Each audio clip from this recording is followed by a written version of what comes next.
Dél van, anyuka. Anyuka, dél múlt 1 perccel.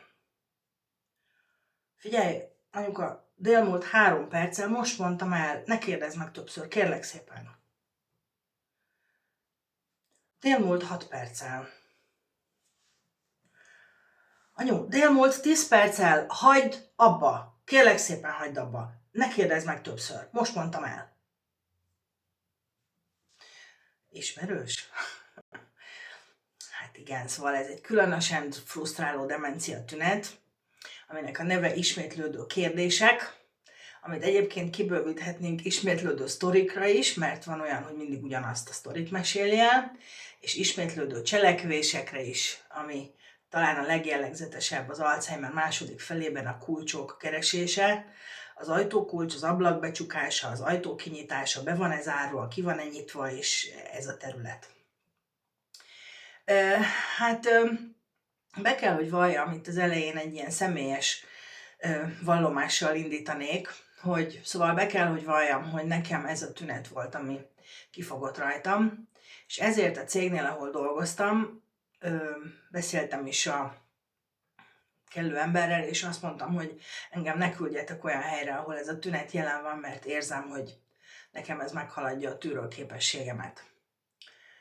De mire idáig eljutottam, addigra ugye ezért jó néhány ilyen ismétlődő kérdéseket feltevő páciensen túljutottam, és hát bevallom őszintén, hogy csak úgy tudtam rajta valahogy túljutni, hogy nagyon-nagyon sokat olvastam, kutattam a témában, meg akartam érteni ezt a tünetet, és amikor valami fajta ilyen magyarázatot, vagy időnként működő módszert találtam, akkor azt a nagyon értékes feljegyzéseim között tároltam, mert hogy tényleg itt ebben az esetben, ennél a tünetnél az van, hogy egyszer, hogyha meg tudom előzni, az is előrelépés, mert tényleg nagyon megterhelő. A tünet ugye úgy néz ki, hogy ugyanazt mondja. A demencia kezdeti szakaszában, akkor még nem annyira nagyon gyakran, csak azt veszem észre, hogy anyukám mindig ugyanazt a sztorit meséli el. Elmeséli, hogy hogyan találkozott apámmal, és már kívülről fújom az egészet, meg az is felmerül bennem, hogy az égbe emlékszik ennyire minden részletre, amikor arra nem emlékszik, hogy 5 perce bevette a gyógyszert. De hát a hosszú távú emlékezet ugye megőrzi ezeket az érzelmi emlékeket, és akkor anyám egyfolytában és ismétlődő mértékben, és már így, igen, amikor meghallom, igen, anyuka, már mondtad, elmeséli a történetet. Ahogy megyünk a betegségbe előre, egy kicsit egyszerűsödik ez a dolog, már ilyen komplex történetek azok nem feltétlenül mennek, hanem a középstádiumban inkább az a jellemző, hogy megkérdezi mindig ugyanazt. Hol van a feleségem? Mikor megyünk haza? Hány óra van? És így tovább. A videó második felében ezeket így egy rakásra összeszedtem, és akkor megnézzük őket egyenként. És a betegség harmadik szakaszában, amikor már nagyon-nagyon előre haladott a beszédromlás, akkor általában ugyanazt a szót ismételgeti, amit én Angliában úgy hallottam, hogy help, segítség, help, segítség. És hogyha odamész hozzá, és megkérdezed, hogy és miben tudok segíteni, Mrs. akárki, akkor nem tud rá válaszolni, hanem ezt az egy szót ismételgeti, hogy help, help, help. De látszik, hogy úgy igazából nincs baja, tehát evett, ivott, biztonságban van, tisztaságban, társaságban van minden, de közben meg már csak ez az egy szó, amit ismételgetni tud. No, tehát, ha intézményben dolgozol demensekkel, biztos, hogy a napi életed része, ha pedig otthon ápolsz, akkor vagy már ismered a tünetet, vagy majd jönni fog, és csak abban tudunk bízni, hogy hamar elmúlik, mert hát a demenciában ugye mulandóak a dolgok, majd jön helyette más. Most mit csináljunk ezzel a tünettel? Ugye a külvilágnak az a teljesen természetes reakciója, hogy hagyd abba. Most mondtam el. De nem hagyja abba, és még egyszer megkérdezi, és mi minden egyes alkalommal ingerlékenyebbek vagyunk, és érezzük, amíg mennek föl így a stresszhormonok bennünk, meg a vérnyomásunk, vércukrunk, fejfájásunk, minden. És nem tudjuk, hogy mi az eget csináljunk, és csak azt csináljuk, ami jön, hogy hagyd abba, és lehet, hogy már 50-szer megválaszoltam, de 51-szerre kész, vége, és kisült az agyam, és nem tudom többet megismételni. Hogy egy Picit ezt a tünetet elviselhetőbbé tegyük, ugye nézzük meg, hogy mi történik az agyban. Arra nyilván rájöttél már te is, hogy ez a tünet, ez az emlékezet romlásával van kapcsolatban, hiszen már nagyon feledékeny, már régóta feledékeny, és azt is észrevetted, hogy már régóta nem tud új információt megjegyezni. Tehát kapott már egy évvel ezelőtt egy nagyon egyszerű mobiltelefon, mondjuk a fiától, és akkor azt mondta neki a fia, hogy anyuka, itt kell megnyomni ezt a zöld gombot, és így be is festette zöldre, és tényleg csak ennyit kéne csinálni, de ezt sem tudja már megtanulni. És ez azért van így, mert gondolj úgy az agyra most, mint egy laptopra, tehát egy kompjúterre, amiben ugye van egy mentésgomb. És hogyha azt a mentésgombot megnyomom, akkor elmenti a dokumentumot, és én akkor tudom azt a dokumentumot előhívni, amikor szükségem van rá. Pont ugyanígy működnek az agyban is a dolgok, csak ugye a betegség kezdetén ez a mentésgomb, ez elkezd ilyen rosszul menteni. Hol elmenti, hol nem menti el. Vagy elmentette, de az Istennek nem tudom előhívni. És akkor így elkezd ilyen rosszul működni ez a funkció. És a demencia előre haladásával ez a mentésgomb ez totálisan el tud tűnni, és akkor nem menti el az agya az új információt, és ezért megkérdezi. És számára belülről ez olyan, mintha először kérdezné. Lehet, hogy 685-szor kérdezi, de számára az a megélés, hogy először kérdezem. És ő nem érti azt, hogy most te mit vagy ilyen ingerült, mi bajod van. Azt viszont érzi, hogy ingerült vagy, és akkor ettől meg még többször kérdezi, mert hogy ugye nem oldottad meg a problémáját. Tehát tényleg egy ilyen totális téboly ez az egész. Úgyhogy kijelenthetjük, hogy azzal, hogy te kiabálsz vele és ingerült vagy, bármennyire jogos, mégsem viszel előrébb semmit. Nem oldod meg a helyzetet, sőt, még rontasz is a dolgokon, pont azért, mert ingerült vagy, és ettől aztán ő is még jobban megzavarodik. Úgyhogy én azt gondolom, hogy itt nagyon-nagyon ennél a tünetnél különösen fontos tudni, hogy itt a kérdés az nem igazából azt jelenti, ami a kérdés. Mert a kérdés értelme az valójában annyira tök mindegy, hogy hétfő van vagy kedd, de ő azt kérdezi, hogy milyen nap van 800-szor. Hanem úgy jegyezd meg, hogy a kérdés érzés. És hogyha ezt így megjegyzed, akkor könnyebben megérted azt is, hogy emögött a kérdés mögött van egy érzelem. Tehát például milyen nap van, és ennek az elhajlásai, hogy hány óra van, milyen hónap van, tavasz van vagy tél. Tehát amikor az idővel kapcsolatos kérdést ismétli, akkor tulajdonképpen azt mondja ezzel neked a mögöttes érzelem, hogy szeretném tudni, hogy hol vagyok a napban, mert nem találom a helyemet. Tehát szeretném az időkapaszkodót valahogyan visszakapni, és ezért megkérdezem tőled, hogy hány óra van. Most erre a kérdésre ugye hiába válaszolsz úgy, hogy hétfő, mert az viszont már nem megy át neki, hogy hétfő, meg közben meg nem tudja már ezt a fogalmat esetleg, hogy mi az, hogy hétfő, meg amúgy is elfelejtette, és akkor kezdődnek ezek a parttalan párbeszédek. Tehát ezt értsd meg, hogy a kérdés érzés. Tehát a kérdés az nem az információra kérdez, hanem a mögöttes érzelem számít neked. Tehát mielőtt rákiabálnál, ami még egyszer mondom jogos és emberi dolog, mert idegesítő, sokkal jobban jársz, hogyha azt mondod magadnak, hogy stop, lehet, hogy kimész a szobából egy picit, és oké, nézzük akkor, miért kérdezheti ezt? Valószínűleg azért kérdezi, mert hogy bizonytalannak érzi magát. Tehát te sokkal jobban jársz, hogy ahelyett, hogy elmondod 800-szor, hogy hétfő van, hogyha erre a bizonytalanságra reagálsz, és inkább azt mondod neki, hogy anyukám, minden a legnagyobb rendben van, hétfő van, és, ezt nyugodt hangon egyébként, ezt a legnehezebb megcsinálni, és utána elvonod a figyelmét, és akkor azt mondod, hogy hétfő van, gyere, ma fognak jönni az unokák, csináljuk meg nekik a sütit. Tehát még el is vonod a figyelmét, kiveszed, fizikailag is akár, hogy feláll és átmegy veled a másik szobába, tehát kiveszed az agyát is ebből a beragadt állapotból, tehát mentálisan is kivezeted belőle, meg fizikailag is kivezeted belőle esetleg, és hogyha elhagyjátok a helyszínt, azzal jelzed az agyának azt, hogy most akkor már abba lehet hagyni a kérdezést, mert most már egy másik helyzet van. Tehát próbáld meg ezt a szemléletet megérteni. Az érzést értjük meg, megpróbálunk az érzésre reagálni, azt mondjuk, hogy hétfő van,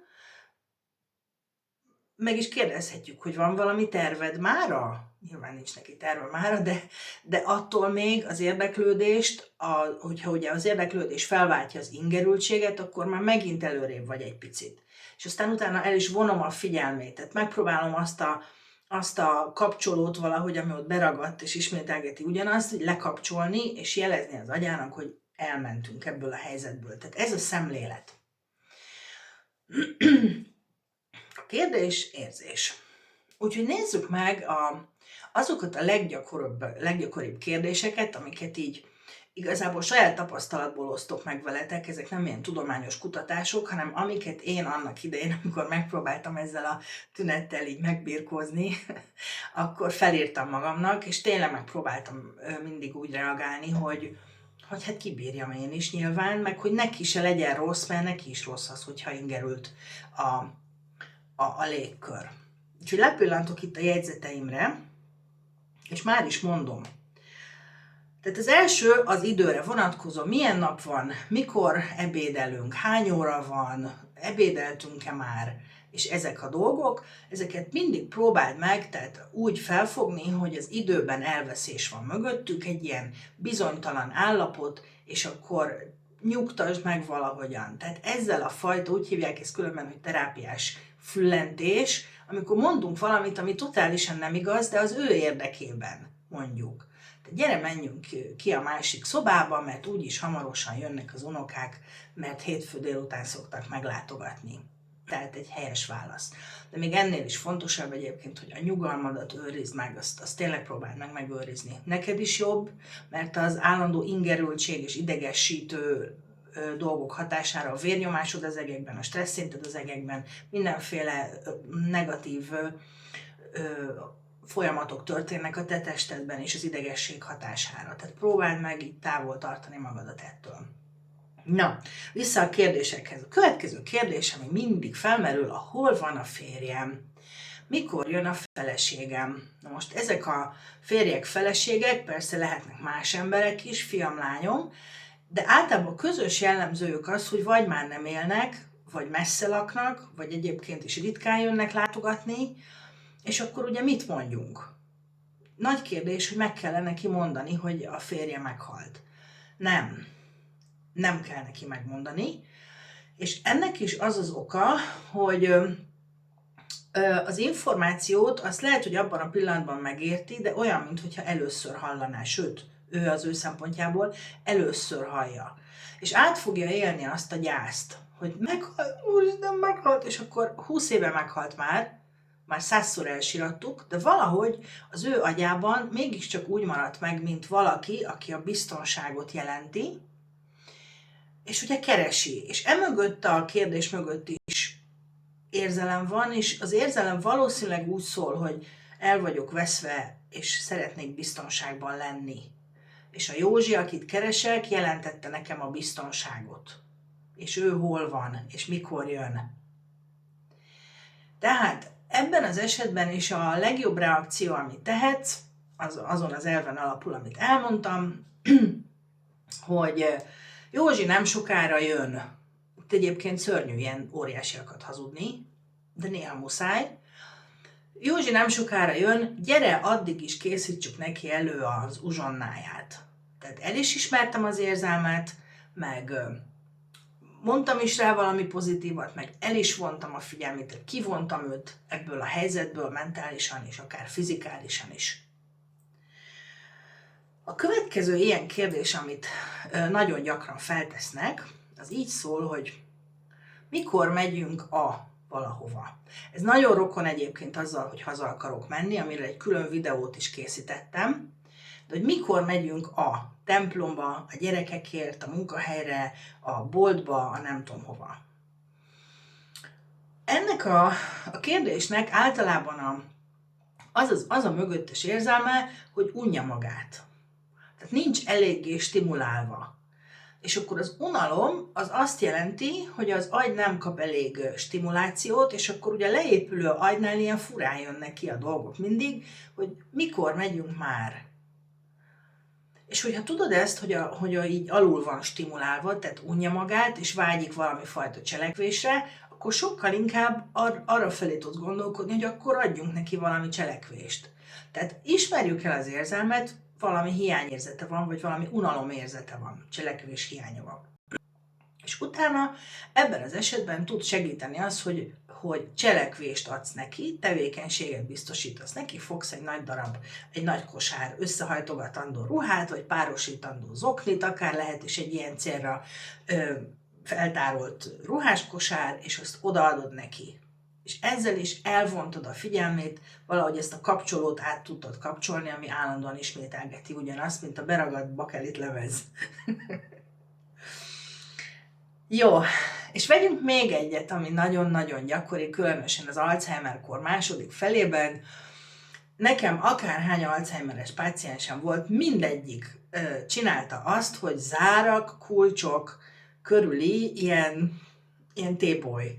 Tehát, hogy be van-e zárva az ajtó, be van-e zárva az ablak, Angliában kulcsra zárják az ablakokat. És ráadásul a házak általában nagyok, sok az ablak, és mindig végig kellett járni minden egyes ablakot lefekvés előtt, hogy az be van-e zárva.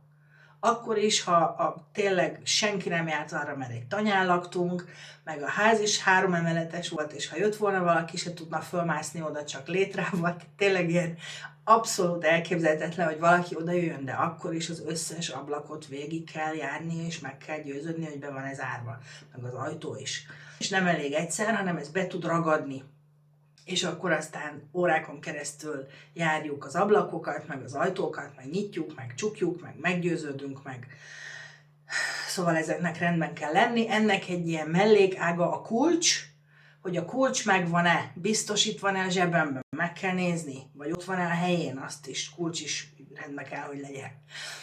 Emögött is, most már érted nyilván a szemléletet, emögött meg az áll, hogy nem érzi magát biztonságban, hogy ide bejöhetnek, kirabolhatnak, idegenek jöhetnek, és ezt a biztonságérzetet keresi az ablak és ajtómányián keresztül.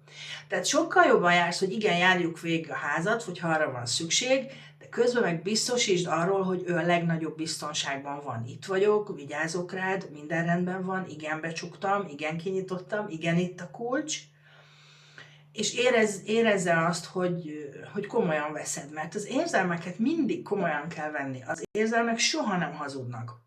Kétségtelen tény, hogy demenciában torz és nehezen kezelhető módon jönnek elő, de attól még igazak. Tehát ő azt érzi, és kész. És ezzel nem is vitázunk, meg semmivel sem vitázunk demenssel.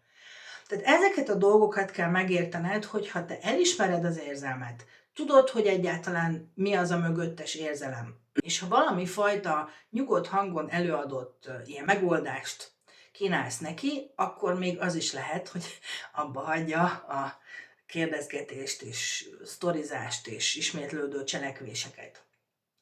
Én pontosan tudom, mondom záró gondolatként, hogy ezt rettenetesen nehéz megcsinálni. Különösen akkor, hogyha az illetővel szoros kapcsolatban vagy, mert 58 éve a férjed, feleséged, szülőd, testvéred. Tehát ezeket a dolgokat nem lehet csak úgy letenni, és ilyen profidás gondozó módjára megváltoztatni a kommunikációnkat. Én ezt tökéletesen tudom.